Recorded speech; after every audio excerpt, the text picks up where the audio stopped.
So here's a little bit broader question, maybe a little more philosophical, and I'm sure you're going to have a view and maybe others are going to have a different view. But generally speaking, what is the primary role of education from the perspective of the government? When the Constitution was passed, it was basically to provide this quality and free public education, as we all know, for a long time in Virginia, and it's a scar on Virginia that there was either not a free education, there was a mechanism whereby you had to pay for education. Then the other is that quality was different, and unfortunately, there were some racial impacts on the quality of education as it goes back. But I think the Commonwealth of Virginia has a single purpose, and that is to prepare individuals for a life and in the workforce and to be productive citizens.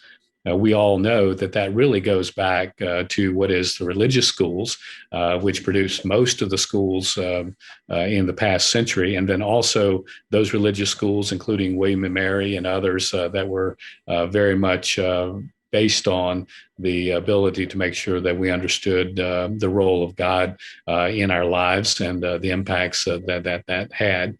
So I think it's morphed over the last couple of years.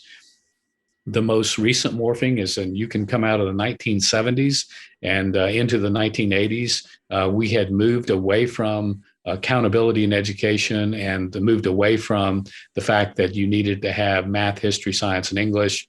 You saw we moved away from phonics and into look-see. We had basically said there's no right answer. And that had gotten this Commonwealth into deep trouble. Our SAT scores, our ability to have children just understand the basics of math, history, science, and English were going in a devastating direction. The General Assembly and the governor's office changed that. They came up with the standards of learning. The goals of the standards of learning were not to be these overriding tests that dominate everything. Instead, it was just, do you know math, history, science, and English? That worked fairly well. As a matter of fact, SAT scores, reading scores, everything went up dramatically after that.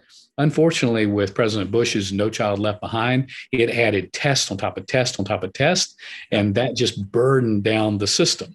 So what was the answer? It was basically to throw the baby out with the bathwater. In the last couple of years, under something that was unelected called the SOL Innovation Committee, they had a mission, in my opinion, to completely destroy accountability. So what did they do? They not only got rid of No Child Left Behind, they basically got rid of all accountability whatsoever and told areas like Lynchburg or Petersburg or Norfolk that they don't need to worry about math, history, science, English, and that now they've moved more towards social discussions. And that's where you end up with critical race theory and other things coming in, because honestly, it doesn't matter. They've got plenty of time now. They don't have to worry about math, history, science, and English. So we have a social agenda now. That's a new experiment.